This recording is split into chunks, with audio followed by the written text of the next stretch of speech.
The all-new third generation BMW Z4 promises to step up the driving thrills, all while returning the classic soft top layout. Plus, it comes with an Australian twist.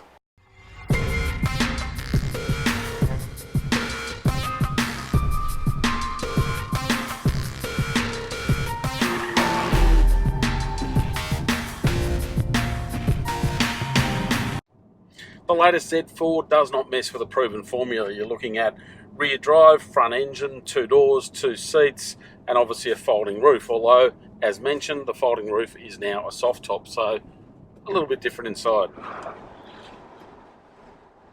Anything up to 50 kilometres an hour, take the roof down while you're moving,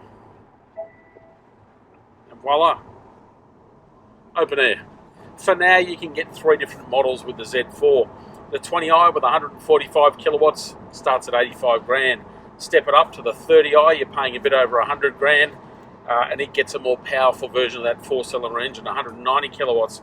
Or you can go for this one, the Big Daddy, the Z4 M40i, 3-litre, 6-cylinder turbo, effectively BMW M3 engine without quite as much power.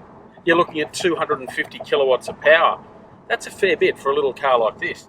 And it also steps things up enormously in terms of performance.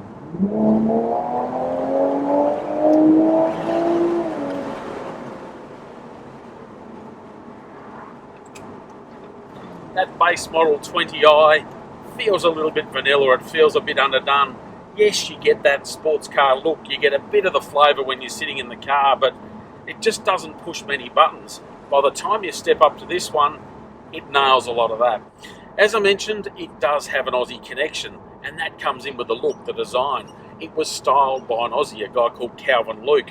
He certainly created a dramatic look, something that stands out. Maybe not quite for everyone, but it is certainly distinctive. The Z4 certainly feels pretty lively, in part because of the steering.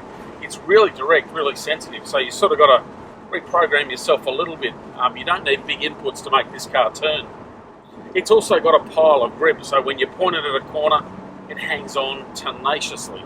But somehow it just seems to be missing some of that X factor, and that is important in a sports car like this. Keep in mind, this car is up against a Porsche Boxster, a highly accomplished 2-door sports car. And that's going to be the biggest challenge with the Z4. Yes, you can pick it apart and say, wow, they've put lots of equipment in it. It goes really nicely. It does what it's supposed to do in terms of comfort and getting you there with a bit of pizzazz, but somehow it just doesn't push as many buttons as something like a Porsche, which is a bit of a shame because the Z4 has always been a tiny bit off the pace in that regard.